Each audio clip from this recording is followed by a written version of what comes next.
وجہ آپی کے گھر سے باہر نکلا تو راجا کو وہیں ٹہلتے پا کر میں کچھ گھبرا سا گیا۔ راجا نے حسب معمول چڑے ہوئے لہجے میں کہا، یار ایک تو جب تمہیں تمہاری یہ وجہ آپی بلا لیتی ہیں تو تمہیں دنیا کی کسی اور چیز کا ہوش نہیں رہتا۔ کیا کہہ رہی تھی؟ کچھ نہیں، امارا کی بچی نے نماز کی مار والا سارا قصہ انہیں بتا دیا، اسی وجہ سے بلایا تھا، بڑی بےزتی ہو گئی یار اپنی۔ راجا نے بھی یہ سن کر اپنا سر پیٹ لیا۔ ہم دونوں نے اسی وقت عہد کیا کہ موقع ملتے ہی امارا سے ایسا بدلہ لیں گے کہ وہ بھی ساری زندگی یاد رکھے گی۔ امارا کو رینگنے والے کیڑوں مثلاً لال بیگ، چھپکلی وغیرہ سے بے حد ڈر لگتا تھا۔ میں نے راجا کو کہیں سے بھی ایک عدد موٹی تازی چھپکلی کا انتظام کرنے کو کہا۔ ہمارا ارادہ تھا کہ استانی خالہ کے ہاں سبق پڑھتے ہوئے راجا انگور کی بیل کے اوپر سے کسی طرح اس چھپکلی کو امارا کے اوپر گرائے گا۔ اس کے بعد امارا کو خوف کے مارے جو حشر ہوتا، اس سے میں اور راجا خوب واقف تھے۔ ہم کافی دیر تک وہیں کھڑے اس منصوبے کی جزیات طے کرتے رہے اور ہمارے انتقامی جذبے اور خیالات کو کافی حد تک وہیں کھڑے کھڑے سوچ کر ہی کافی تسکین مل گئی۔ اتنے میں مغرب کی اذان سنائی دی تو ہم دونوں مسجد کی جانب دوڑ پڑے، کیونکہ آج کل ایک نئی افتاد ہم پر پڑی ہوئی تھی۔ ابا نے باقاعدہ ہماری مسجد میں حاضری لگانا شروع کر دی تھی۔ ان کے حاضری لگانے کا انداز بھی عجیب تھا۔ نماز ختم ہونے کے بعد گھر میں گھستے ہی ان کا پہلا سوال ہوتا، ہاں میاں نماز کے لیے آئے تھے یا نہیں؟ میں منمناتا، جی آیا تھا۔ ابا گھور کر پوچھتے، کون سی صف میں کھڑے تھے؟ جی چوتھی صف میں۔ اور میں کہاں کھڑا تھا؟ جی آپ پہلی صف میں، مولوی صاحب کے بائیں جانب۔ اچھا تو بتاؤ مولوی صاحب نے پہلی اور دوسری رکعت میں کون سی سورت پڑھائی تھی؟ جی پہلی رکعت میں سورہ فیل اور دوسری میں قل هو اللہ۔ یوں ابا مطمئن ہو کر ایک لمبا سا ہوں کرتے اور اس دن کے لیے ہم اس پل صراط کو پار کر جاتا۔ لیکن روز روز یہ مقابلے کے امتحان سے بھی بڑا امتحان پاس کرنا اب میرے لیے کافی کٹھن کام ثابت ہونے لگا تھا، کیونکہ میرے اور راجا کے دل کا چور اب بھی ہمیں نماز کی چوری پر اکساتا رہتا تھا، خاص طور پر جس دن ٹی وی پر بائیونک وومن یا غائب ہو جانے والے چمنی مین کا کھیل چلنا ہوتا۔ اس دن تو ہمارے پیٹ میں گویا مستقل درد ہی رہتا۔ میں نے کئی مرتبہ راجا کو سمجھانے کی کوشش کی کہ میری تو مجبوری ہے، کیونکہ میں رہتا ہی ابا کے گھر میں ہوں، لہٰذا ان کا سامنا ہونا لازمی ہے، لیکن اسے تو اس پیشی سے بچنے کے لیے صرف ابا کے سامنے آنے سے گریز کرنا ہوگا۔ پھر وہ کیوں اپنی ساری تفریح کا بیڑا غرق کر کے اپنا مزہ کرکرا کرتا ہے، چپ چاپ جا کر غفور چچا کے ہاں مزے سے بیٹھ کر ٹی وی دیکھ لیا کرے۔ لیکن راجا میری اس بات پر باقاعدہ مجھ سے روٹھ گیا کہ کیا وہ اس قدر گر گیا ہے کہ اب اکیلے ٹی وی دیکھنے جایا کرے گا۔ بڑی مشکل سے میں نے راجا کو منایا کہ میرا مطلب وہ نہیں تھا جو وہ سمجھ بیٹھا تھا۔ بہرحال ہمارا مسئلہ اپنی جگہ قائم تھا۔ اس شام بھی ہم دونوں سر جوڑے بیٹھے اس مصیبت سے نکلنے کا کوئی حل سوچ رہے تھے کہ اتنے میں ہمارے سامنے سے مولوی سعید سائیکل پر اپنے بیٹے اختر کو بٹھائے گزرے۔ اختر کو بھی ہم بچے مولوی اختر کے نام سے ہی پکارتے تھے، کیونکہ وہ ہر بات میں اپنے ابا کی نقل کرنے کی کوشش کرتا تھا۔ مولوی سعید صاحب نکاح خواہ تھے اور باقاعدہ کسی مسجد کے مولوی نہ ہونے کے باوجود سب انہیں مولوی ہی کہتے تھے۔ میں نے اور راجا نے اچانک سر اٹھا کر ایک دوسرے کو دیکھا۔ شاید ہم دونوں کے ذہن میں بیک وقت ایک ہی بات کسی بجلی کی طرح کوندی تھی۔ میں نے فوراً اپنا جیب الٹا، میرے پاس 8 آنے اور راجا کی جیب سے کوئی 1 روپے کے قریب سکے نکلے۔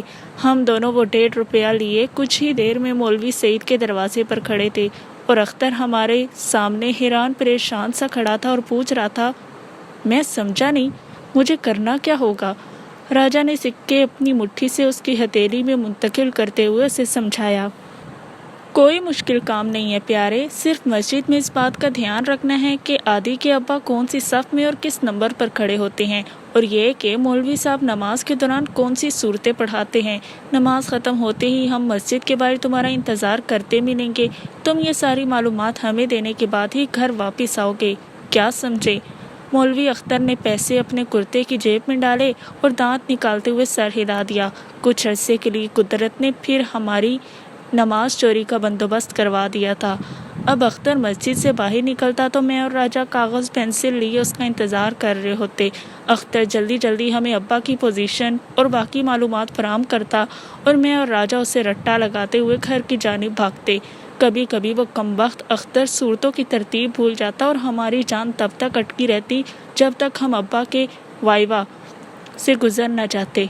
بھیا نے بیچ میں ایک آدھ بار ہمیں پکڑوانے کی ناکام کوشش کی، لیکن ہمیں یہ سب کیسے پتہ چلتا تھا یہ بات وہ بھی کبھی نہ جان پائے، کیونکہ ہماری معلومات 100% پکی ہوا کرتی تھیں۔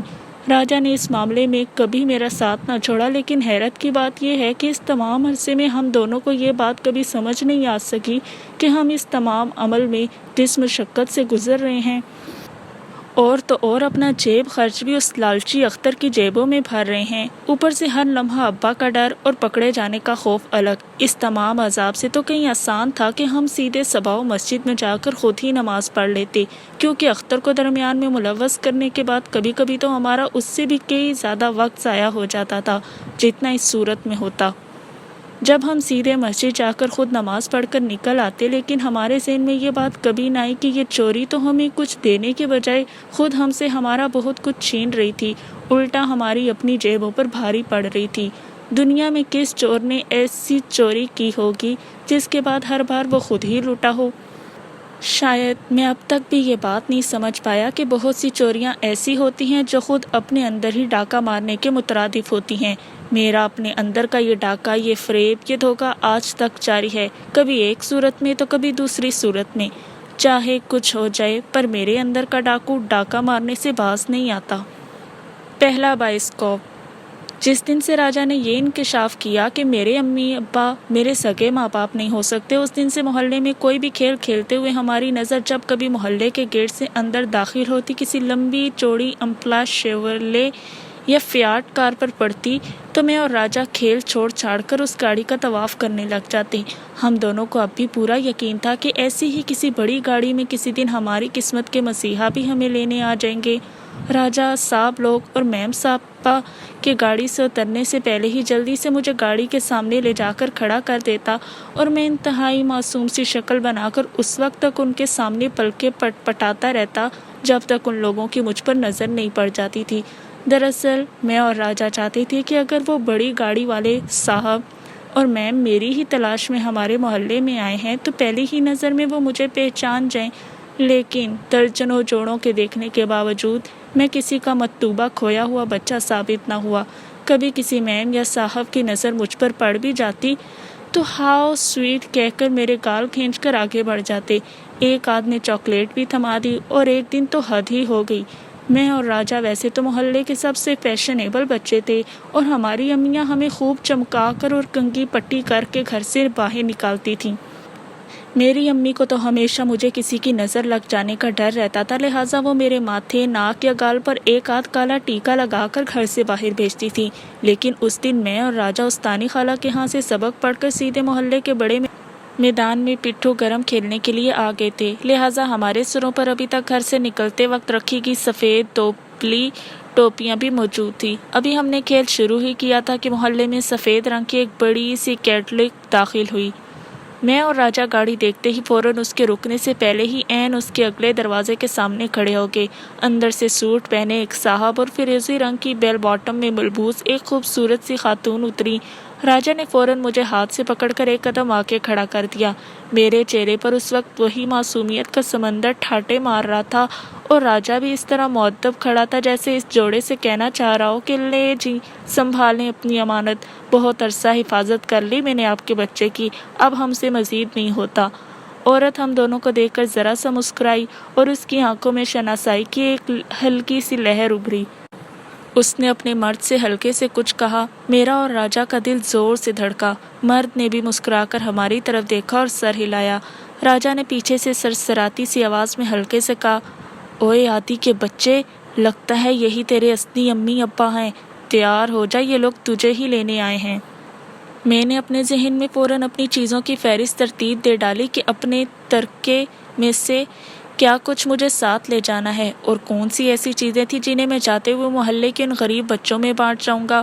عورت اور مرد دونوں ہی مسکراتے ہوئے میری اور راجا کی جانب بڑھے۔ ہم دونوں نے اپنے دم ساتھ لیے، دونوں ہمارے قریب پہنچ گئے۔ میم صاحب نے میرے گال چھو لیے اور مرد نے راجا کے سر پر ہاتھ پھیرا۔ دونوں کے ہاتھ آگے بڑھے اور کوئی کاغذ نما چیز ان کے ہاتھوں سے ہمارے ہاتھوں میں منتقل ہو گئی اور جوڑا آگے بڑھ گیا۔ کچھ دیر تک تو میں اور راجا سمجھ ہی نہیں پائے کہ ہوا کیا ہے۔ پھر جب ہم دونوں نے اپنی اپنی ہتھیلیاں کھولیں تو اس میں 10-10 روپے کے 2 نوٹ میری اور راجا کے مٹھی میں جکڑے ہوئے تھے۔ میم صاحب اور بڑے صاحب میرے اور راجا کے حلیے اور ہماری سر پر سجی سفید ٹوپیاں دیکھ کر نہ جانے کیا سمجھے کہ ہمارے ہاتھوں میں پیسے تھما گئے۔ بقول راجا وہ ہمیں مدرسے کے لیے چندہ جمع کرنے والے بچے سمجھے تھے۔ اس قدر بےعزتی، غصے کے مارے میری آنکھوں میں پانی بھر آیا۔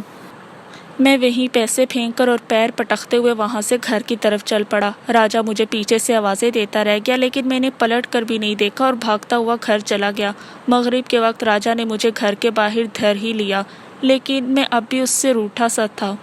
یہ سب کچھ اسی کی وجہ سے ہوا تھا۔ نہ وہ مجھے یہ قیمتی مشورے دیتا اور نہ آج یوں لوگ ہمیں مدرسے کے بچے سمجھ کر ہمارے ہاتھوں میں چندے کے پیسے تھماتے۔ میں نے تو راجا سے یہاں تک کہہ دیا کہ اب مجھے اس کی کسی بات کا یقین ہی نہیں رہا۔ یہ سن کر راجا غصے میں آ گیا اور اس نے تیسری جماعت کی اردو کی کتاب کے سبق میں موجود بابا قادر جیلانی کی قسم کھائی کہ اس نے خود سینما کے بائسکوپ میں یہ سارا قصہ دیکھا تھا، اور اگر مجھے اب بھی یقین نہیں آ رہا تو پھر اس اتوار کو میں بھی اس کے ساتھ فلم دیکھنے چلوں۔ سچ تو یہ ہے کہ راجا کے منہ سے فلم کی کہانی اور سینما کے ماحول کے بارے میں سن کر خود مجھے بھی سینما جانے کا بے حد شوق ہونے لگا تھا، لیکن میری مجبوری یہ تھی کہ آج تک میں نے اکیلے کبھی محلے سے باہر والی سڑک پر بھی قدم نہیں رکھا تھا۔ سینما تو بہت دور کی بات ہے۔ مجھے کبھی سڑک کے پار پرچون کی دکان سے اپنے لیے پینسل، شارپنر یا ربڑ وغیرہ لینی ہوتی تھی تو میں بڑے بھیا کے ساتھ سڑک پار دکان تک جاتا تھا۔ فلم کے نام پہ میں نے آج تک صرف محلے میں ہر ہفتے آنے والے ایک بابا کا ٹین کا بڑا سا ڈبہ دیکھا تھا۔ اس ڈبے میں چاروں جانب اندر جھانکنے کے لیے چھوٹے چھوٹے سے گول روشن دان سے بنے ہوتے تھے، جن کے منہ پر ٹین کے ڈھکن لگا کر انہیں بند کیا ہوا ہوتا تھا۔ ہم نے اس بابے کا نام ہی منڈوا بابا رکھ کر چھوڑا تھا، اور جب کبھی وہ بابا ہمارے محلے میں اپنی سائیکل پر منڈوے کا بڑا سا ٹین کا بکسہ اٹھائے داخل ہوتا تو ہم سب بچے اپنی اپنی جیبوں سے ریزگاری نکال کر اس کے گرد جمع ہو جاتے تھے۔ جو جتنا بڑا سکہ اسے پیش کرتا، اس بچے کو اتنی ہی زیادہ دیر کے لیے اس باکس میں جھانکنے کی اجازت ہوتی۔ مجھے آج تک سمجھ نہیں آیا کہ اس چھوٹے سے باکس میں ندیم، شبنم، رانی، شاہد اور بابرہ شریف وغیرہ سبھی کیسے ایک ساتھ چلتے پھرتے دکھائی دیتے ہیں۔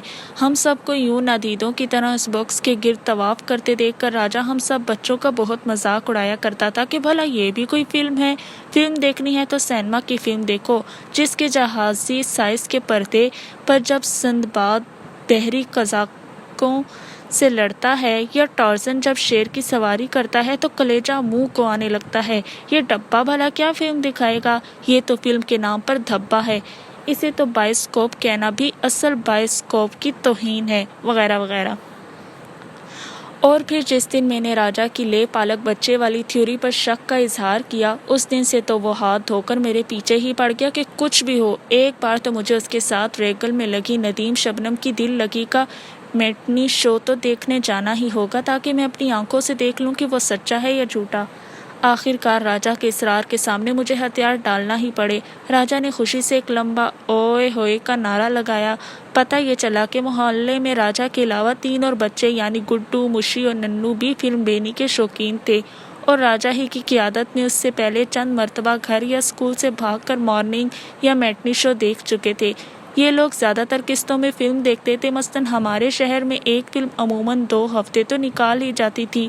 یہ لوگ کبھی فلم کا شروع کا آدھ گھنٹے کا حصہ، کبھی انٹرول کے بعد کا حصہ اور کبھی اختتام ہی کے پہلے دن دیکھ آتے۔ اس طرح سے انہوں نے آج تک کوئی فلم پوری ایک ساتھ نہیں دیکھی تھی۔ بعد میں یہ سب بچے مل بیٹھ کر آگے پیچھے کی کہانی جوڑ کر اپنے طور پر پوری فلم کی کہانی سمجھنے کی کوشش کرتے، جو کہ عام طور پر اتنی گمبھیر ہوتی کہ کوئی ہدایت کار سن لیتا تو شاید اسی فلم میں سے 4-5 مزید فلمیں اور کہانیاں نکال ڈالتا۔ سب سے پہلا مسئلہ پیسوں کا تھا۔ میں نے راجا سے کہا کہ میرے پاس ٹکٹ کے پیسے نہیں ہیں۔ راجا نے دانت نکالے اور جیب سے 20 روپے نکال کر مجھے دکھائے۔ ان میں سے ایک نوٹ وہ تھا جو میں اس دن کار کے پاس پھینک کر بھاگ آیا تھا۔ راجا نے تب مجھے سمجھایا کہ مایا یعنی پیسے روپے کی یوں نہ قدری نہیں کرنی چاہیے، ورنہ مایا دیوی روٹھ جاتی ہے۔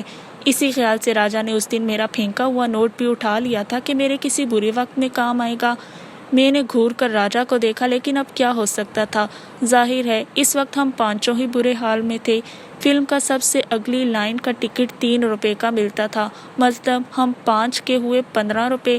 باقی 5 روپے میں راجا نے ہمیں انٹرول کے دوران عیاشی کروانے کا وعدہ کیا تھا۔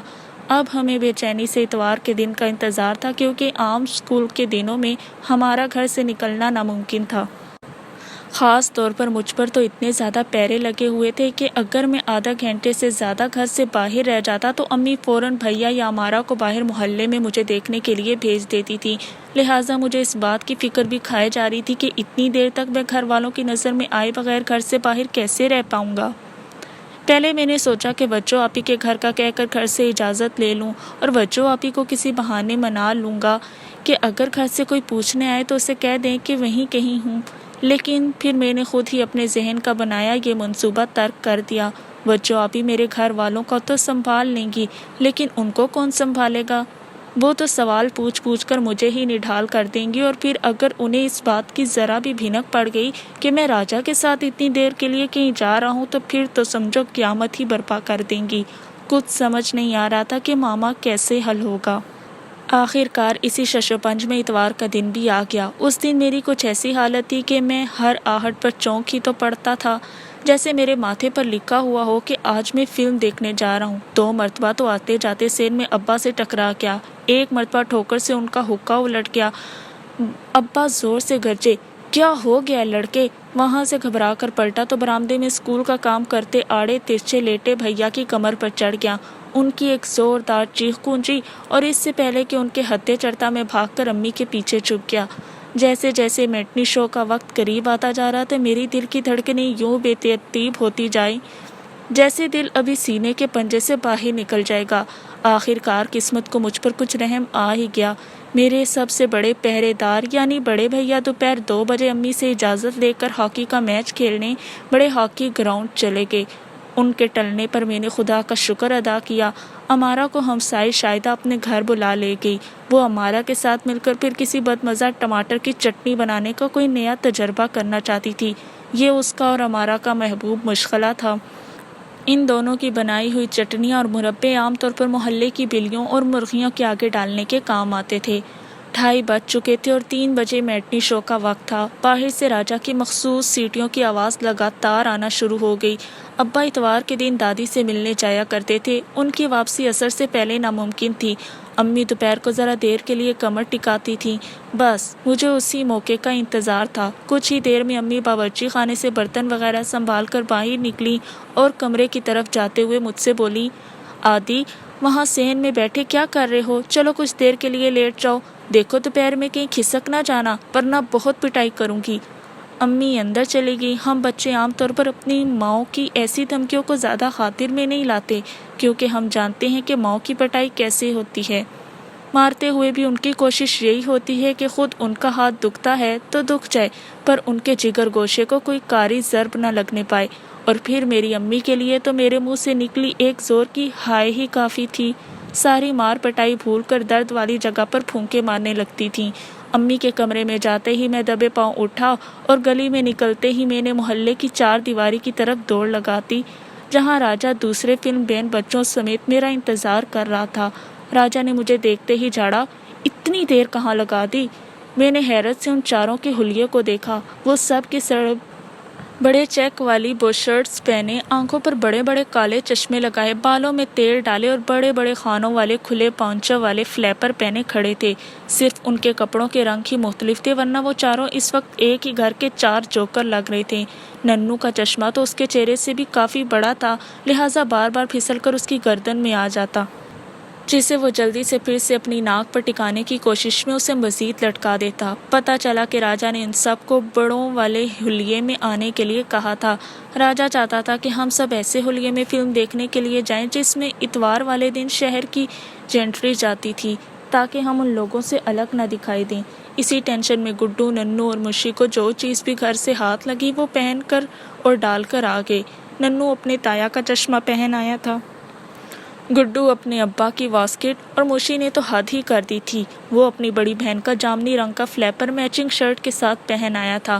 خود راجا بھی کسی فلمی ہیرو سے کم نہیں لگ رہا تھا۔ اس نے اپنے بال اپنے پسندیدہ ویلن اسلم پرویز کے انداز میں اوپر بنا کر ماتھے پر ایک لٹ چاند کی صورت میں چپکا رکھی تھی، گلے میں رومال خاص لوفروں کے انداز میں باندھ رکھا تھا اور اپنی بشرٹ کے بٹن بھی آگے سے کھلے چھوڑ رکھے تھے۔ چند لمحوں تک میں انہیں اور وہ مجھے حیرت سے دیکھتے رہے، اور پھر اس سے پہلے کہ میں ان کا مذاق اڑاتا وہ چاروں مجھے دیکھ کر کھلکھلا کر ہنس پڑے۔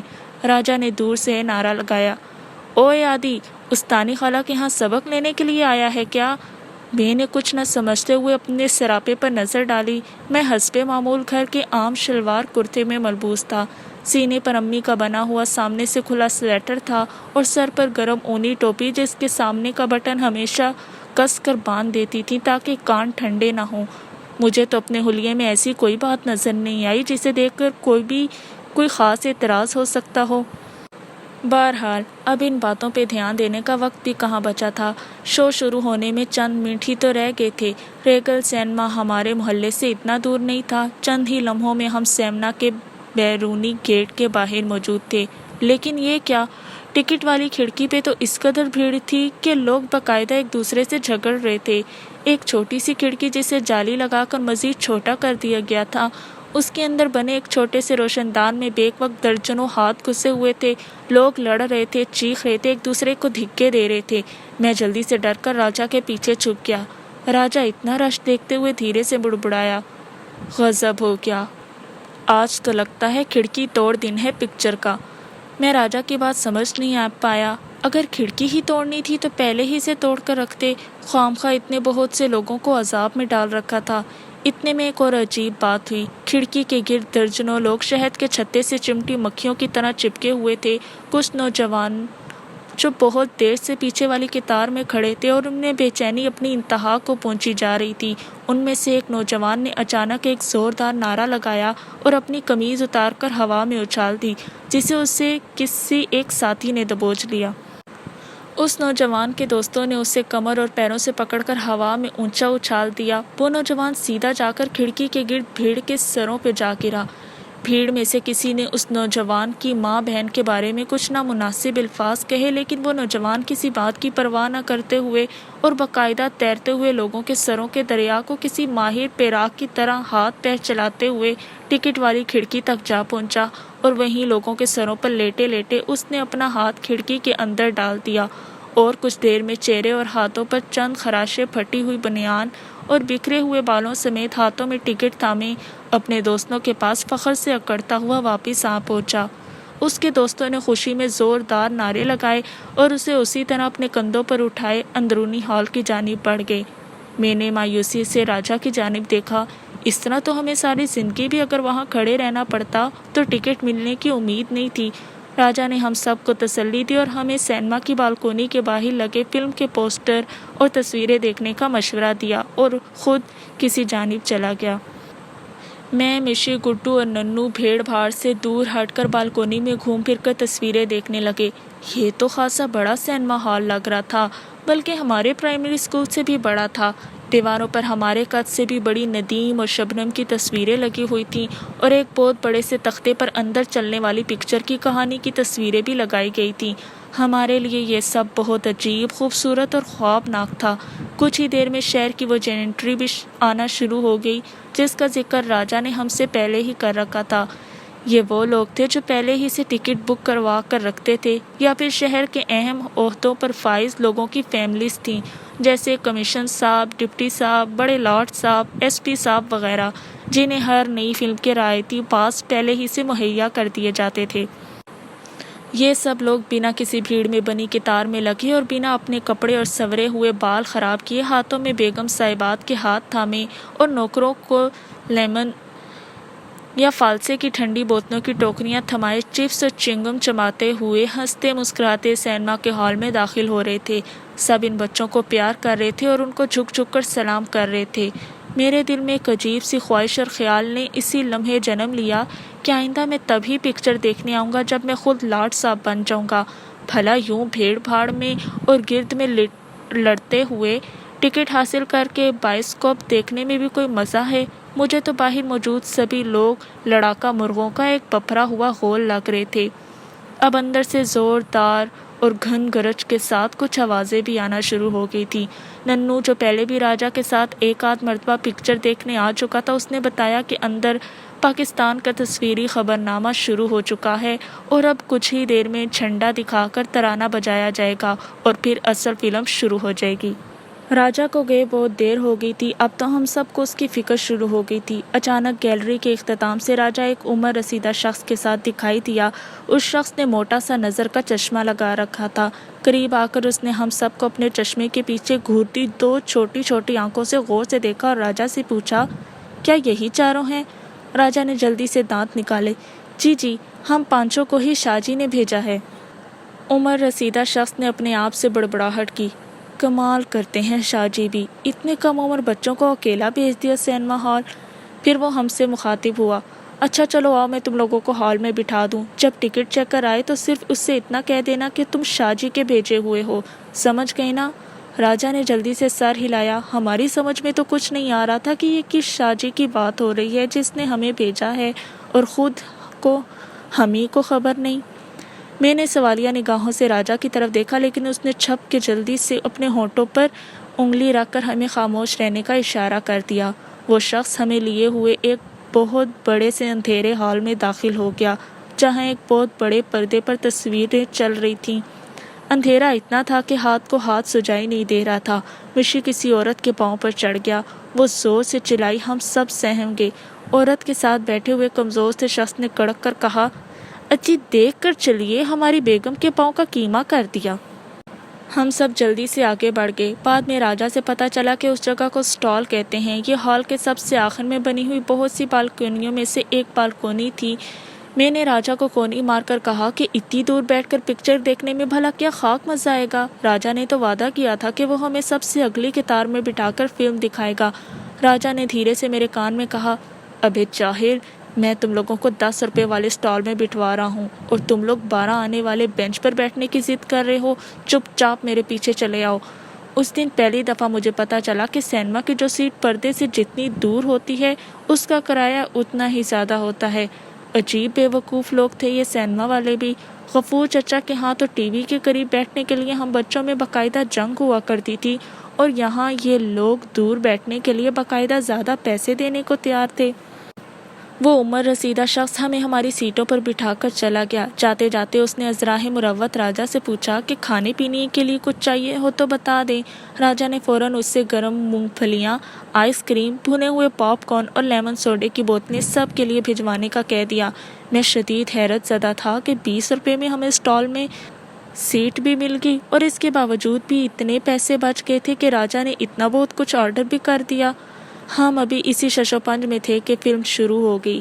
ہیرو کے پردے پر آنے پر لوگوں نے زوردار سیٹیاں بجائی اور کچھ لوگوں نے اسکرین پر سکے نچھاور کیے۔ ننو اور گڈو نے سکے اٹھانے کے لیے اٹھ کر لپکنا چاہا تو راجا نے انہیں جھڑک کر منع کر دیا۔ واقعی اتنے بڑے پردے پر پکچر دیکھنے کا تو اپنا ہی کچھ الگ مزہ تھا۔ فلم میں گانے بھی تھے، لیکن میوزک بجانے والے مجھے ڈھونڈنے پر بھی دکھائی نہ دیے۔ پتہ نہیں جب ہیرو یا ہیروئن گانا گانے لگتے تو اچانک میوزک کہاں سے بجنا شروع ہو جاتا تھا۔ ہو سکتا ہے بجانے والے ان درختوں یا پہاڑوں کے پیچھے چھپے بیٹھے ہوں، جہاں ہیرو اور ہیروئن باہوں میں باہیں ڈالے سریلے گیت گا رہے تھے۔ انٹرول میں ہمارے لیے کھانے پینے کی چیزیں بھی آ گئی۔ میں نے نوٹ کیا کہ چیزیں لانے والے شخص بھی ہم سے بہت عزت اور پیار سے پیش آئے۔ راجا ٹانگ پر ٹانگ رکھ کے ایک کے بعد دوسرا آرڈر دیتا رہا اور کریٹوں اور پھلوں اور ڈرائی فروٹ سے بھری ٹوکریاں آتی رہیں۔ درمیان میں ایک مرتبہ ایک شخص ٹارچ لیے ٹکٹ چیک کرنے کے لیے بھی آیا، لیکن راجا نے تحکمانہ لہجے میں اسے بتایا کہ سیٹ نمبر 1 سے لے کر 5 تک سارے بچے شاہ جی کے بھیجے ہوئے ہیں۔ ٹکٹ چیکر جلدی سے سر ہلاتا ہوا آگے بڑھ گیا۔ فلم کا ہیرو ندیم اس میں موٹر مکینک کا کردار ادا کر رہا تھا۔ گڈو اور ننو نے وہیں پر عہد کر لیا کہ وہ دونوں بھی بڑے ہو کر موٹر مکینک بنیں گے اور شبنم جیسی میم سے ہی شادی کریں گے۔ آخر کار 3 گھنٹے کے بعد فلم ختم ہو گئی۔ فلم کے اختتام پر راجا کچھ جلدی میں دکھائی دیا۔ اس نے ہم سب کو بھی جلد از جلد سینما سے نکل کر باہر جمع ہونے کا حکم دیا اور خود بھی بھیڑ میں کودتا پھاندتا غائب ہو گیا۔ سینما سے نکلتے ہی مجھے گھر کی فکر دامن گیر ہوئی۔ مجھے جتنی صورتیں اور آیات یاد تھی وہ سب پڑھتے ہوئے میں دل ہی دل میں خدا کے سامنے گڑ گڑاتا رہا کہ خدا کرے میری اتنی لمبی غیر حاضری کا گھر والوں نے نوٹس نہ لیا ہو، ورنہ میری تو خیر نہیں تھی۔ کانپتے ہاتھوں میں نے ٹھیک شام 6:15 پر گھر کا دروازہ کھولا۔ سین میں کوئی دکھائی نہیں دے رہا تھا۔ ڈرتے ڈرتے برآمدے میں جھانکا تو امی پر نظر پڑی جو استانی خالہ کے ساتھ بیٹھی ادھر ادھر کی باتوں میں مشغول تھی۔ مجھے دیکھتے ہی غصے سے بولی، آدی کہاں آوارہ گردی کرتے رہے ہو دن بھر؟ ابھی تمہارے بھیا کو میں نے سکینہ کے ہاں بھیجا ہے تمہیں بلانے کے لیے۔ کہاں غائب تھے دن بھر؟ مطلب امی کو خاص پتہ نہیں تھا کہ میں کب سے غائب ہوں۔ میں کچھ جواب سوچ ہی رہا تھا کہ بڑے بھیا اندر داخل ہوئے اور وہیں سے بولے، اے لو یہ جناب یہاں موجود ہیں اور میں ان کی تلاش میں سارے کا سارا محلہ چھان کر آ رہا ہوں۔ اس کے لوفر دوستوں میں سے کوئی بھی دکھائی نہیں دیا۔ کہاں تھے تم سارے؟ یہیں تھے ہم سارے، راجا کے ساتھ اسکول کا کام کر رہے تھے۔ راجا کے نام پر بھیا کچھ چونکے لیکن استانی خالہ کی وجہ سے بات آگے نہیں بڑھی اور امی نے ہلکی سی ڈانٹ پلانے کے بعد مجھے منہ ہاتھ دھونے اور کپڑے تبدیل کرنے کا حکم دے دیا۔ ابا کہاں تھے یہ میں نے پوچھنے کی جسارت ہی نہیں کی۔ میں نے دل ہی دل میں خدا کا لاکھ شکر ادا کیا کہ کسی کو بھی میری اتنی بڑی واردات کی کچھ خبر نہ ہو سکی تھی۔ لگتا تھا اس دن قسمت واقعی مجھ پر مہربان تھی کیونکہ ابا بھی دادی کی طرف سے آنے کے بعد امارہ کو لے کر بازار چلے گئے تھے۔ شام کو بھی میں جلد ہی بستر میں گھس گیا اور وہ شام میری ایسے سپنے دیکھتی گزری جس میں سب کچھ دل لگی جیسا تھا سوائے ہیرو کے جس کی جگہ آدی نے لے لی تھی۔